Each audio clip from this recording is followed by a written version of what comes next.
Hello everyone, this is my project Investigating Italian Architecture. A little introduction. Hi everyone, I'm Lamar Aryan. I visited Milan, Venice, Turin, and Rome.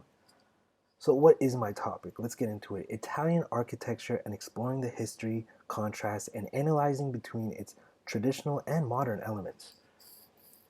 So some questions I want to pose are, what is the history of Italian court architecture? Can we fuse tradition and modernity? Should we promote classical architecture or modern architecture? So here are some memes and discussions from the internet showing that this is still a modern problem to this day. So let's start with Rome. From around 200 BC to 476 AD was the period of the Roman Empire.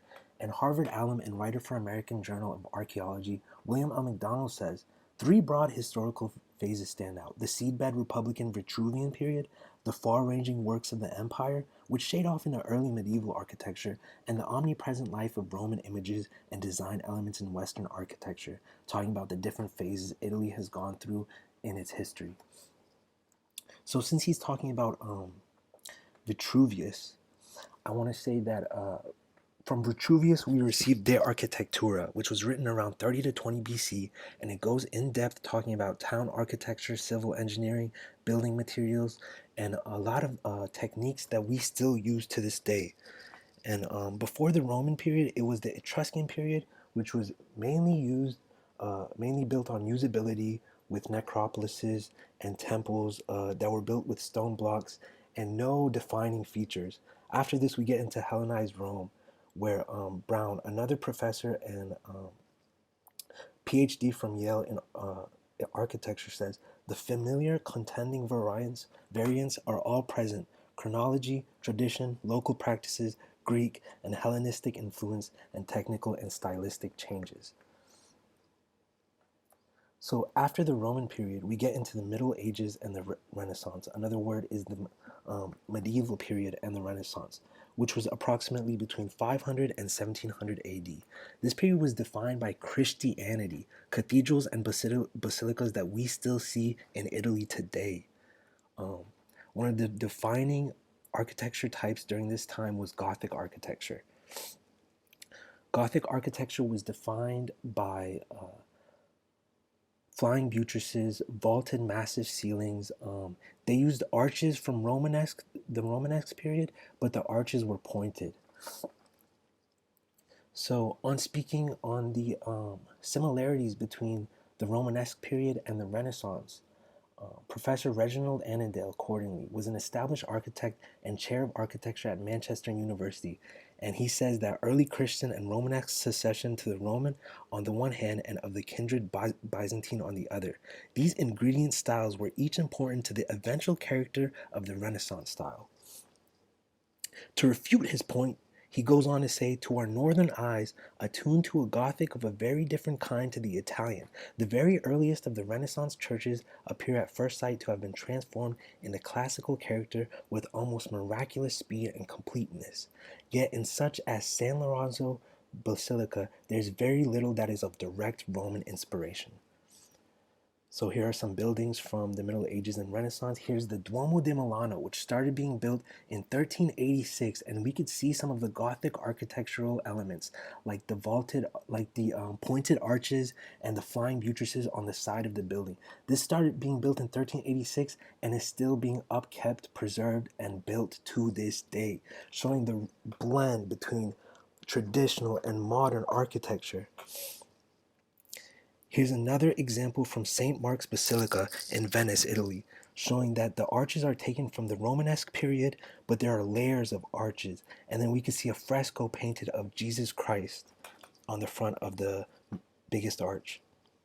Here's another example from St. Ambrose's Basilica, where we can see the vaulted ceiling and the arches taken from the Romanesque period. But instead of this being a pagan temple, this is a Christian church, and we can see the wooden pews, and we can see the altar and different elements of the church. So next we move to the industrial period and into the present day.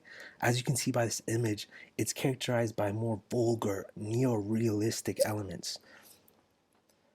So the La Scala Theater was built in 1738, And this was actually during the Baroque period, which is the end of the Renaissance. But I wanted to include it in this side because it shows the real transition from the Renaissance into the industrial period, because the La Scala Theater was built for entertainment and operas instead of Christianity.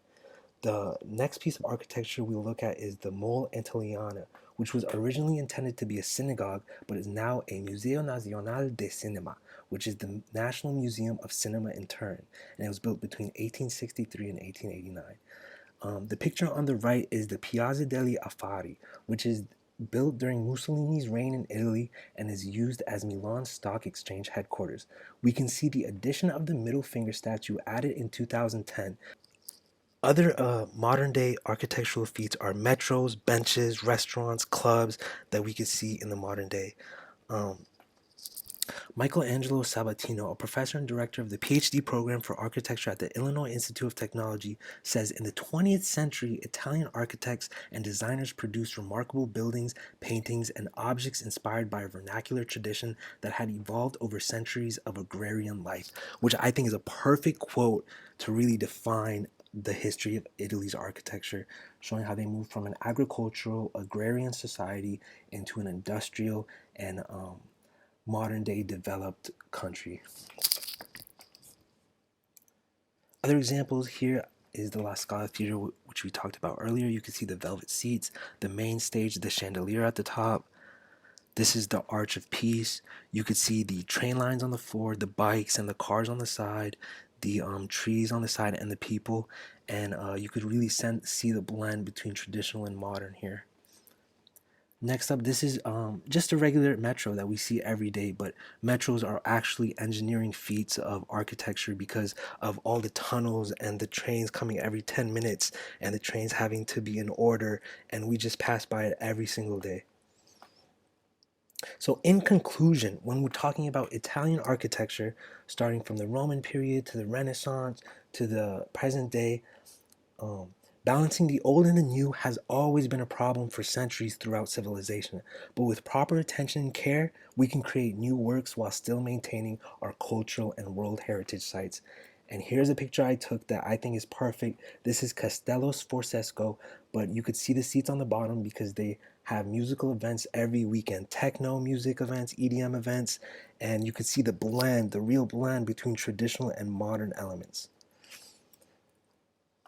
Here's my bibliography for my sources, and thank you so much.